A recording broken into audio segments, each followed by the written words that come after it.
Hello, good afternoon, good evening, good morning. I don't know where you are in the world, so I've no idea what time it is. I only know what time it is here. And you are very welcome to this, the first episode of the ChatGCC Podcast. My name is Richard Askam. I'll be your host for this series of podcasts. And I'm very much looking forward to expanding not only my understanding from an AI perspective of the world that we now live in, but also yours as well. So these podcasts are here to help you, and we're here to help you as well. And I'm joined today by 4 guests that are going to chat through this over the next 20 minutes or so, really about how they came into this world, how they see AI and the future that it can bring and help revolutionize the way that we all do business. And we all kind of met recently at an event in Dubai and came up with the idea of ChatGCC very quickly, actually, because we realized a lot of people were talking about AI and asking a lot of questions, but nobody was really providing a lot of answers. So what we've done is joined together. The Avengers have assembled, and ChatGCC is the result of that. And it's going to take the form of podcasts. It's going to take the form of live events, and also a WhatsApp forum that if you've got any questions, then our experts are only too happy to answer, if in fact you choose to become a member of ChatGCC. So enough from me. Let's meet the guests, and I think we'll do it the old-fashioned way, shall we? And go around the room, the virtual room, because everybody's somewhere different, and introduce ourselves. So let's start with Chris. Hello, I'm Chris. I've had the fortunate experience of meeting these gentlemen at the FESPA Middle East show recently. I've been working in print for about 10 years now. My main trade is marketing, digital marketing. I had lots of exposure in the last couple of years to AI, but not the correct form of AI, which these gentlemen taught me recently at the event, which was my motivation, or is my motivation, to help form this organization and do AI the right way. Interesting. Thank you very much, Chris. Let's go next to Ian. Yep, Ian Swarbrick, MD of the Excel Group, established the company in 1995.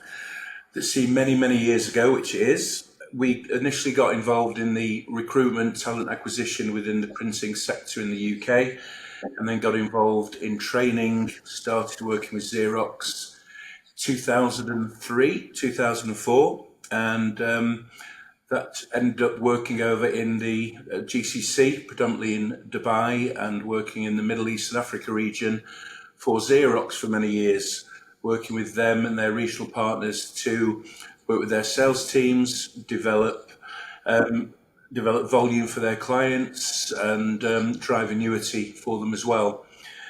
And post-COVID, the business changed, and about 2 years ago, started working in the education sector as well. And part of the STEM curriculum was AI, which is how I started working in it, predominantly with teachers and also the students, and then started working in corporates, and then had the privilege and the joy of meeting Carlo and Rob last year at a RAKEZ event here in Ras Al Khaimah in the UAE. And I was really keen to speak to the guys about what we could do specifically within the printing industry, which led us to FESPA, which led us to the famous 5 having this meeting today. Absolutely. Thanks, Ian. So which one of the 2 should I choose? Experts.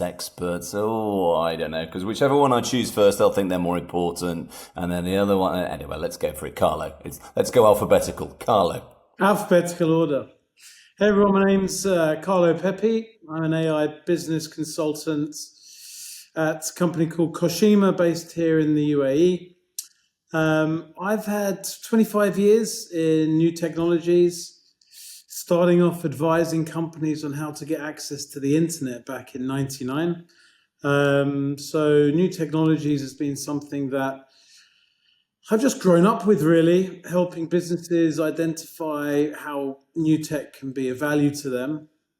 And then in 2024, we launched Koshima, which is a business consultancy focused on AI here in Dubai.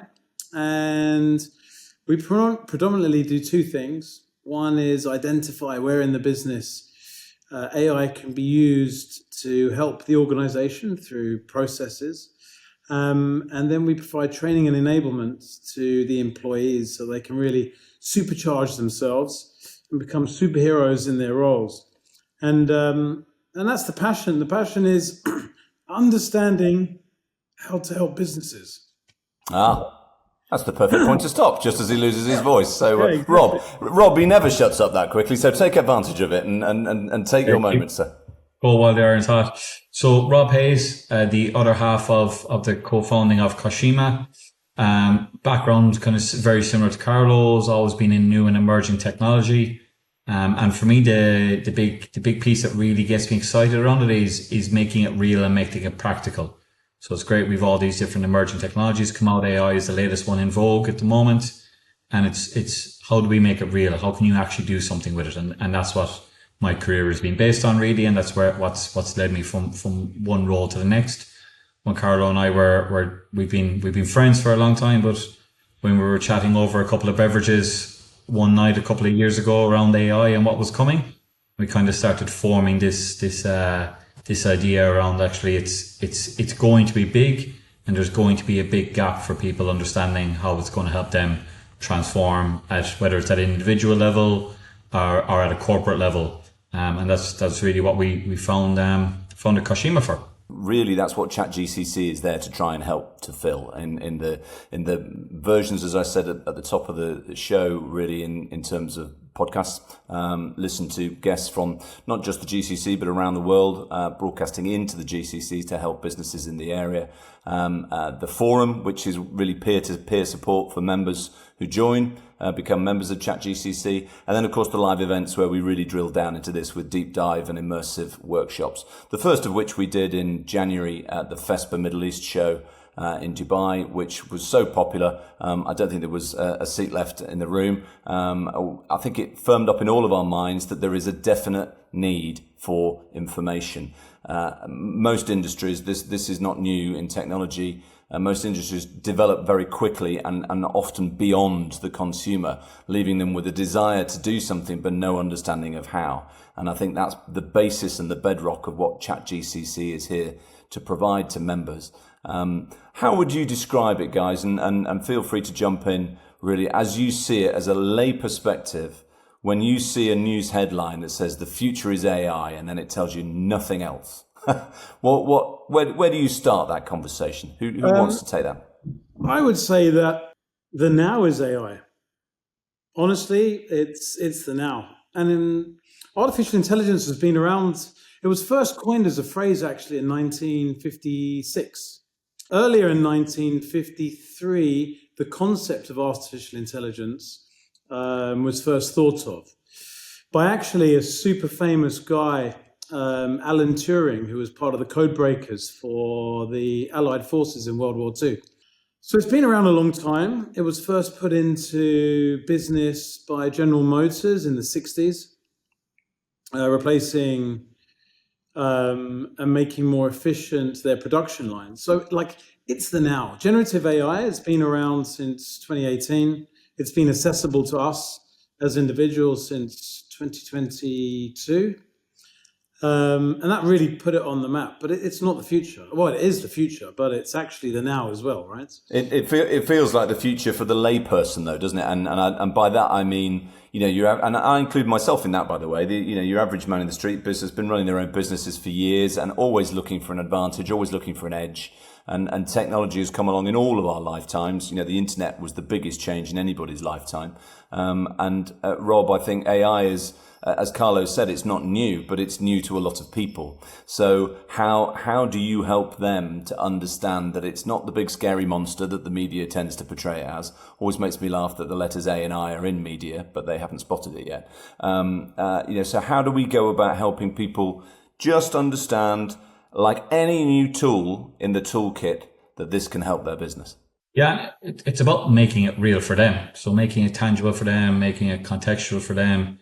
When we did FESPA, the AI lab was all focused around what AI is doing in the digital print industry. So it's about giving it that contextualization piece, so it allows them to understand it in their world rather than talking about it in a generic world. The other thing that's very big for us is, especially when we look at some of the tools. So ChatGPT, nearly everyone will be familiar with ChatGPT. And we've seen lots of different trainings for ChatGPT. You go on, you can do it on LinkedIn courses. There'll be courses on Udemy, Coursera, etc. What they do though is they train you, or they try to train you how to use the tool. And that kind of seems actually like that's what you want in the first place. But when you dig into it, it's not really what you want. What you need to know is how the tool makes you more efficient at doing your job and makes you better at doing your job. And that's really where we come in. What we do at Koshima, what ChatGCC has been set up for is giving it to you contextualized for you, in a way that you can absorb it, that makes sense, that helps empower you. As you said at the very start, Richard, being able to turn you into a superhero. And it's interesting you use ChatGPT as the example there, Rob, because of course that may have been the inspiration for the name ChatGCC. I couldn't possibly comment on that one. Chris, when we were at FESPA in January, and as I often do, make a joke about these things, about how the average man in the street approaches new technology, and those people are still calling it the online as well, by the way, which always makes me smile. But you and I have been in and around the print industry for a long time now, and they are a very collaborative industry as a whole. But when new technology comes along, everybody kind of pulls their hands up to their chest and goes, well, go on, then you collaborate first, and then I'll see what how do you find it now in having worked in that industry for such a long time? Do you see people's eyes wide open for this? I think it was a strange one really at FESPA, especially because everybody knew they had to attend the session, the lab, as it were. They knew they had to see it because of fear of missing out, because that word fear was something that we touched on across the 3 days of AI. It conjures up this fear, this anxiety. But for me personally, I stood back and watched from the back of the room, and I saw the way that the lab was delivered, and the fear was completely dispelled. And if anything, the guys made a joke. I think Rob and Carlo said, we're going to count how many times we can say AI, because we're going to try and minimize it as much as possible. And the approach was humanized by looking at each department individually. And actually, I was compelled, and I think I forgot that we got to the 2-hour mark, because I was like, well, this is really good for sales, this is really good for HR.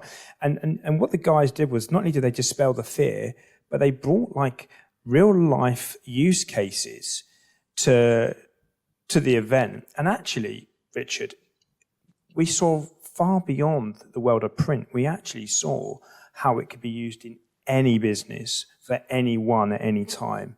And some really good advice. I remember Rob got his magic wheel of fortune up, or one of the guys did, and they're furiously pointing away, and all these different tools, different ideas. So I felt that there was a massive sort of theme of fear at the beginning of the event, and people were like, oh, we got to go see what it's all about, and there's a bit of anxiety. But towards the end of the session, the shoulders dropped, people were relaxed, there was a lot of joking, a lot of laughter, a lot of interaction. Some of that was partly down to the way it was delivered. It was very well delivered. But I really felt that this is content that everybody needs, not just the print industry. And that's why we're here today, really, because the value behind what the lab offers, not only does it dispel the fear, but it also will improve everybody's businesses by at least a few %. You're listening to the ChatGCC Podcast with me, Richard Askam, currently not sponsored, but there is an opportunity there if you'd like to get in touch.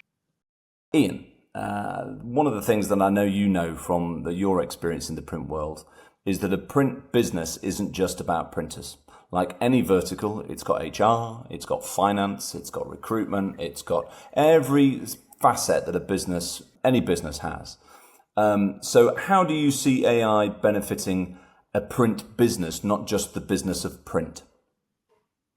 You mentioned the word compel before, and I'm going to go slightly backwards, because the reason I was compelled to go and see Carlo and Rob was because it was about AI in sales, and the link between the sales training, of which we've been doing in the region for 20 years, and the fear of sales training and the sales process with salespeople, and what we have to do to actually make sure that we drive revenue, drive volume, talk to companies about the strategy.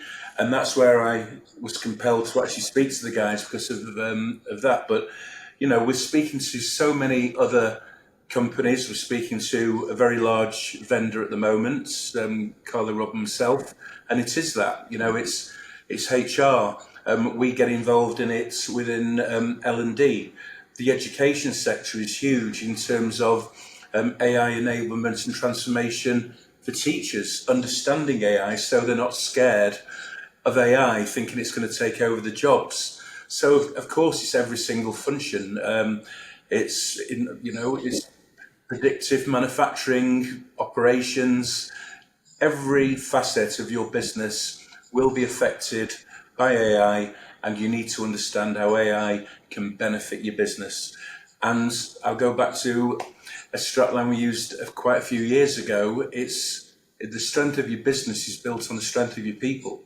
And without AI and understanding it, you're going to be left behind and your competitors will move forward.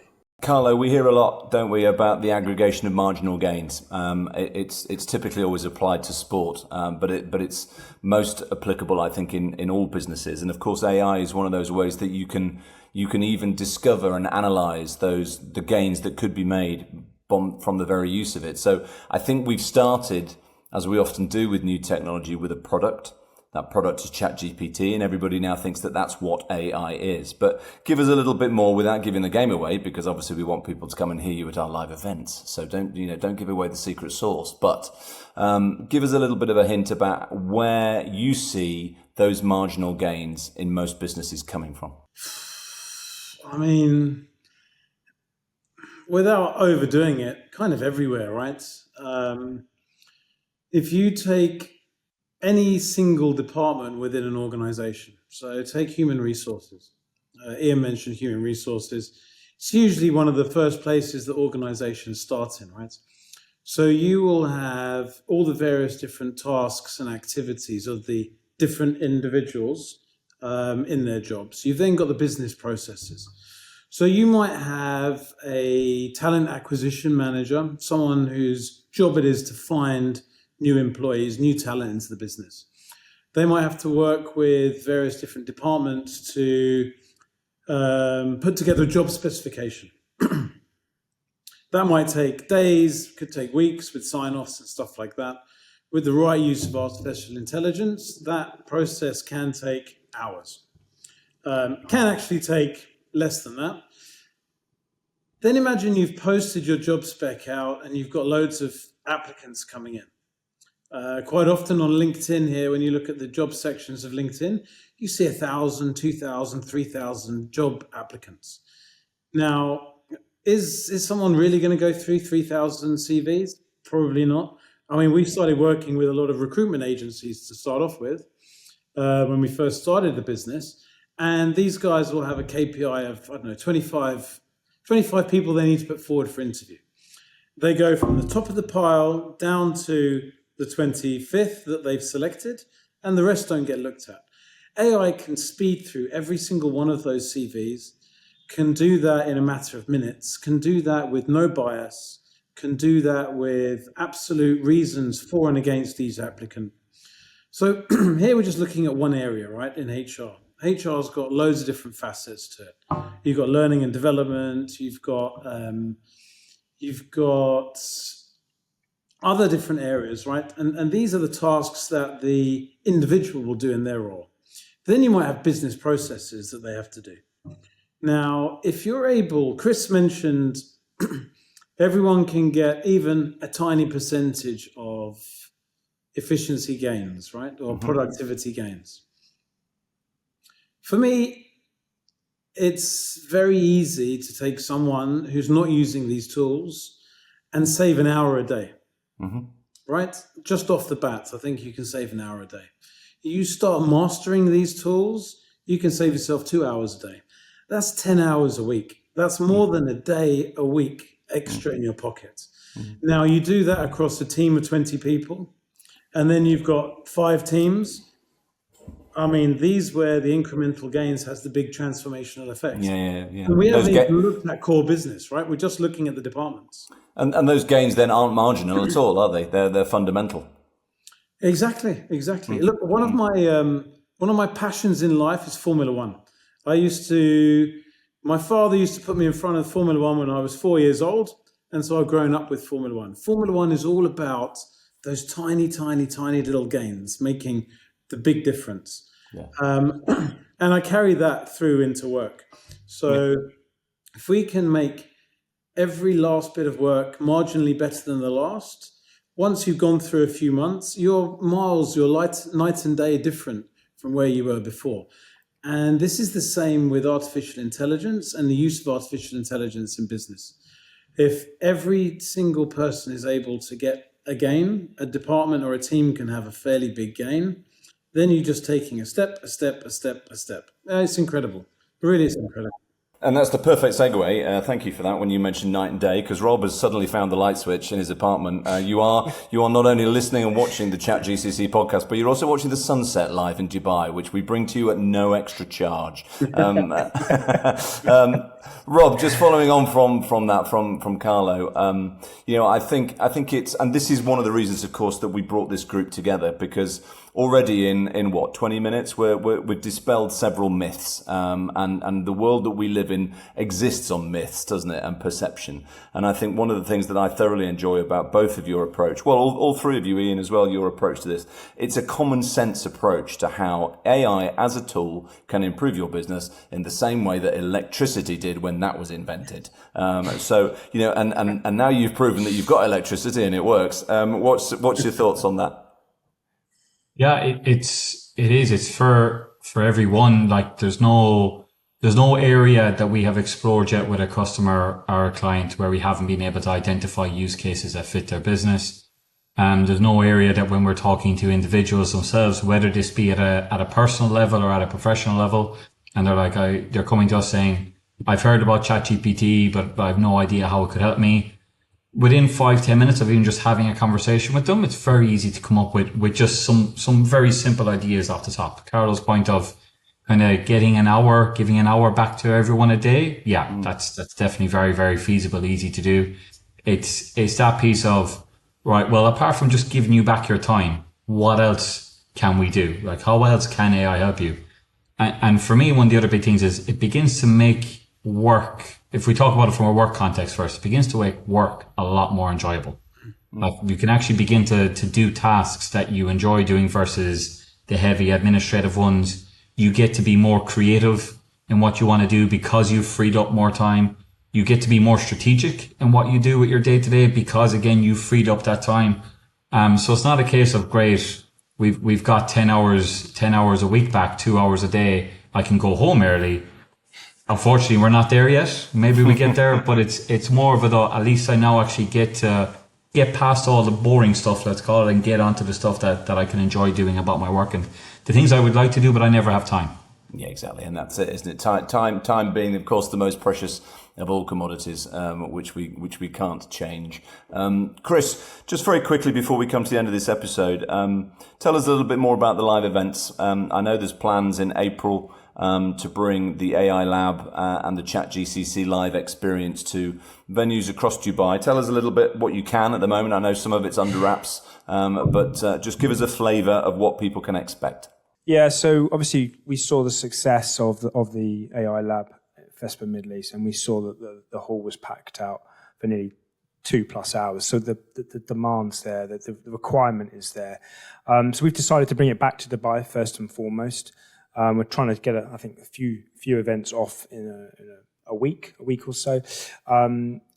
Basically, like I said earlier on, these labs, these events will look after multiple verticals. Multiple businesses can appreciate these and gain those hours back that the gents were just mentioning. So we're going to be looking at a couple of verticals. I think we're looking at education and print. Playing it safe for the first couple, but with that will be the lab, which these gentlemen will deliver again. And if it's anything like FESPA Middle East, then it's a must. It's a must see. And it doesn't matter what you do in your day to day, whether you're, like the guys said, in HR, whether you're in sales, in marketing, you need to see this. I would actually suggest business owners come and have a look at this because you can really revolutionize your business. But as well as the lab, we're going to have some other keynote speakers as well, adding some value around that important piece. So there'll be a lot of collaboration. There'll be a lot of resource. And one of the things, Richard, just quickly, if I may, that we heard from feedback from FESPA was that the region is crying out for a community. People want to share and collaborate, and that was really apparent at FESPA. So as part of these live events, we're going to try and get everyone together in the same room, and no question's a silly question. And ask the questions, learn. If you are using 7 million different AI bots, then bring that to the room and let's have that conversation. Let's reduce it to 1 or 2 and go from there. So, there's going to be a lot around the lab, Richard, as well as those core messages from the guys.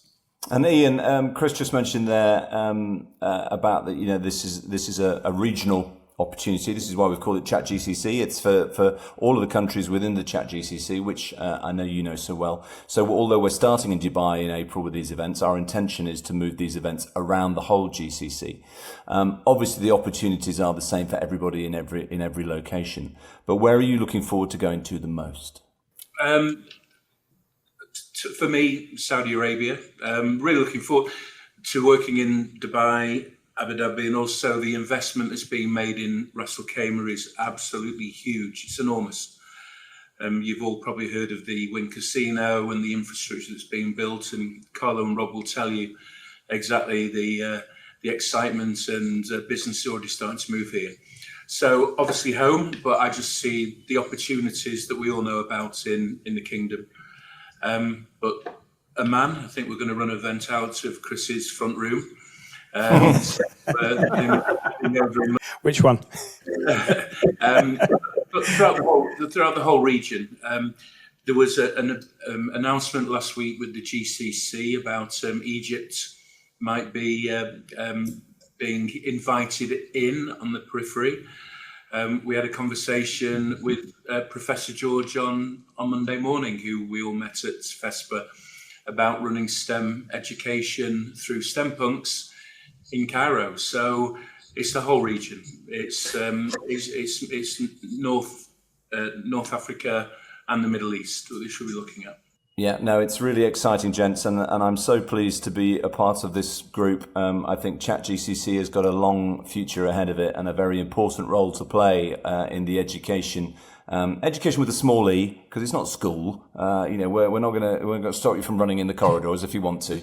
But what you will do, and hopefully find, is an enjoyable way of learning more about a very important tool. And as Carlo said, it's the now, it's not the future. So there is no better time to start than the now. We're going to be publishing details of these first events in April shortly on our social media. Chris is in charge of that, so I'm going to hand that one over to him as a hospital pass to do. And I'll be back with episode 2 of the ChatGCC podcast with a guest in the next week or so. But for now, gentlemen, the Avengers, thank you for assembling. I think it's going to be a great experience for all of us. I'm really looking forward to the ride. Thanks for taking the time to join us today on the ChatGCC podcast. Thank you for listening wherever you are. And if you've got any questions, please don't hesitate to get in touch.